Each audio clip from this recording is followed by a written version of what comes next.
वेद, स्मृति और पुराणों के अनुसार आत्मा की गति और उसके किसी लोक में पहुंचने का वर्णन अलग अलग मिलता है।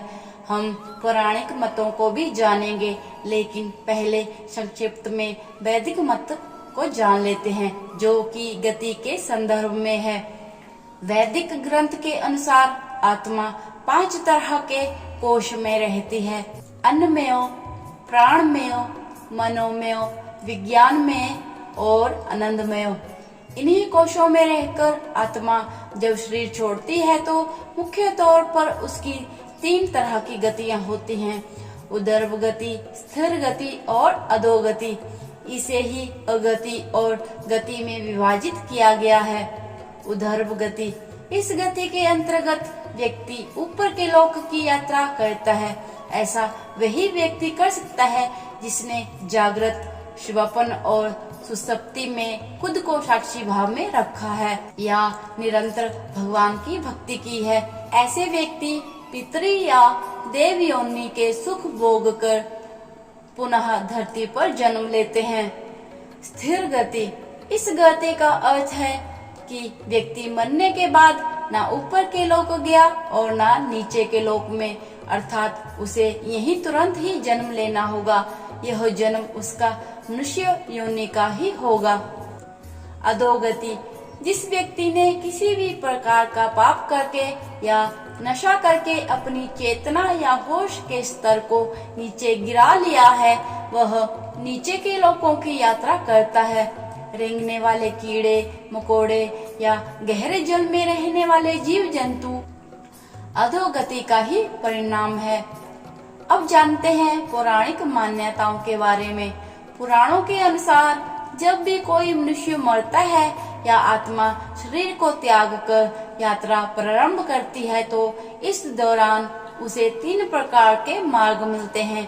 उस आत्मा को किस मार्ग पर चलाया जाएगा, यह केवल उसके कर्मों पर ही निर्भर करता है। ये 3 मार्ग हैं: अर्ची मार्ग, धूम मार्ग और उत्पत्ति विनाश मार्ग।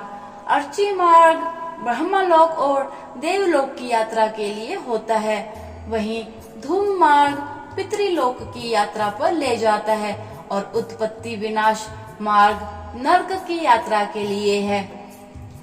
हालांकि सभी मार्ग से गई आत्माओं को कुछ काल भिन्न भिन्न लोक में रहने के बाद पुनः मृत्यु लोक में आना पड़ता है। अधिकतर आत्माओं को यहीं जन्म लेना और यहीं मरकर पुनः जन्म लेना होता है। यजुर्वेद में कहा गया है कि शरीर छोड़ने के पश्चात जिन्होंने ने तप ध्यान किया है वे ब्रह्मलोक चले जाते हैं, अर्थात ब्रह्मलीन हो जाते हैं। कुछ सत्कर्म करने वाले भक्तजन स्वर्ग चले जाते हैं, स्वर्ग अर्थात वे देव बन जाते हैं। राक्षसी कर्म करने वाले कुछ प्रेत योनियों में अनंत काल तक भटकते रहते हैं और कुछ पुनः धरती पर जन्म ले लेते हैं। जन्म लेने वालों में भी जरूरी नहीं है कि वे मनुष्य योनि में ही जन्म लें। इससे पूर्व ये सभी पितृलोक में रहते हैं, वहीं उनका न्याय होता है। आत्मा 17 दिन तक यात्रा करने के पश्चात 18वें दिन यमपुरी पहुंचती है।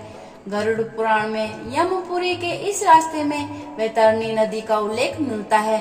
वैतरणी नदी विष्ठा और रक्त से भरी हुई है। जिसने गाय का दान किया है वह इस वैतरणी नदी को आसानी से पार कर यमलोक पहुंच जाता है, अन्यथा इस नदी में वे डूबते रहते हैं और यमदूत उन्हें निकालकर धक्का देते रहते हैं। यमपुरी पहुंचने के बाद आत्मा पुष्पोदका नामक एक और नदी के पास पहुंच जाती है, जिसका जल स्वच्छ होता है और जिसमें कमल के फूल खिले रहते हैं। इस नदी के किनारे छायादार बड़ का एक वृक्ष है, जहां आत्मा थोड़ी देर विश्राम करती है।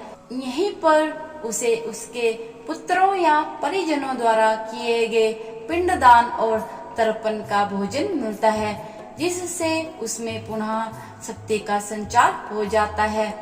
यमलोक के 4 द्वार हैं। 4 मुख्य द्वारों में से दक्षिण के द्वार से पापियों का प्रवेश होता है।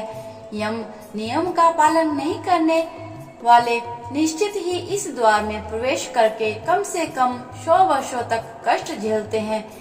पश्चिम के द्वार में ऐसे जीवों का प्रवेश होता है जिन्होंने दान पुण्य किया हो, धर्म की रक्षा की हो और तीर्थों में प्राण त्यागे हों। उत्तर के द्वार से वही आत्मा प्रवेश करती है जिसने जीवन में माता पिता की खूब सेवा की हो, हमेशा सत्य बोलता रहा हो और हमेशा मन वचन कर्म से अहिंसक हो।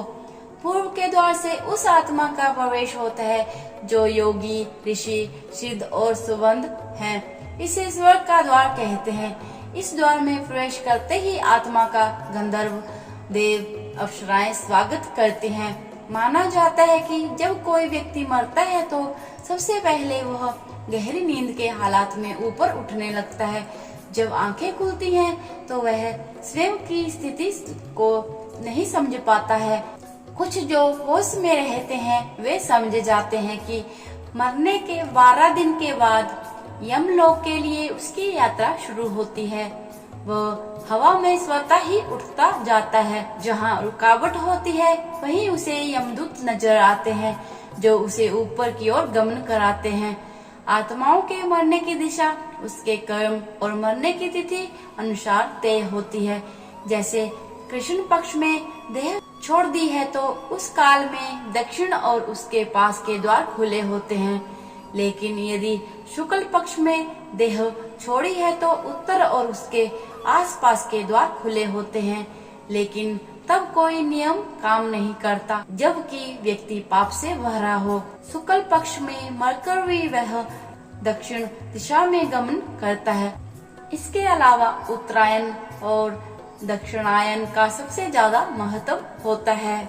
उत्तरायण में मरने वाले 4 द्वारों, 7 तोरणों, दैवस्वती आदि सुरम्य नदियों से पूर्ण अपनी पूरी में पूर्व, पश्चिम तथा उत्तर के द्वार से प्रविष्ट होने वाले पुण्यात्मा को भगवान विष्णु के दर्शन होते हैं, जो शंख, चक्र, गदा, पद्मधारी, चतुर्भुज, नीलांबर रूप में अपने महाप्रसाद में रत्नासन पर दर्शन देते हैं। ऐसी शुभ आत्मा स्वर्ग का अनुभव करती है और उसे शांति व स्थिरता मिलती है। स्वर्ग में रहने के पश्चात वह किसी अच्छे समय में पुनः अच्छे कुल और अच्छे स्थान में जन्म लेती है। दक्षिणायन में मरने वाले जो लोग पापी और अधर्मी हैं, जिन्होंने जीवन भर शराब, मांस और स्त्री गमन के अलावा कुछ नहीं किया, जिन्होंने धर्म का अपमान किया और जिन्होंने कभी भी धर्म के लिए पुण्य का कोई कार्य नहीं किया, वे मरने के बाद स्वतः ही दक्षिण दिशा की ओर खींच लिए जाते हैं। ऐसे पापियों को सबसे पहले तप्त लोह द्वार तथा कुएं, शोणित एवं क्रूर पशुओं से पूर्ण बैतरणी नदी पार करनी होती है। वहाँ घोरतर पशु तथा यमदूत उपस्थित मिलते हैं। यमराज हमसे सदा शुभ कर्म की आशा करते हैं, लेकिन जब कोई ऐसा नहीं कर पाता है तो भयानक दंड द्वारा जीव को शुद्ध करना ही इनके लोक का मुख्य कार्य है। ऐसी आत्माओं को यमराज नरक में भेज देते हैं। तो दोस्तों, आज की इस वीडियो के जरिए आप जान गए होंगे कि कैसे कर्म करने वालों को किस द्वार में प्रवेश मिलता है। वीडियो पसंद आए तो इसे लाइक जरूर कीजिएगा और साथ में ही मेरे चैनल को सब्सक्राइब करना ना भूलें। हरे कृष्णा, धन्यवाद।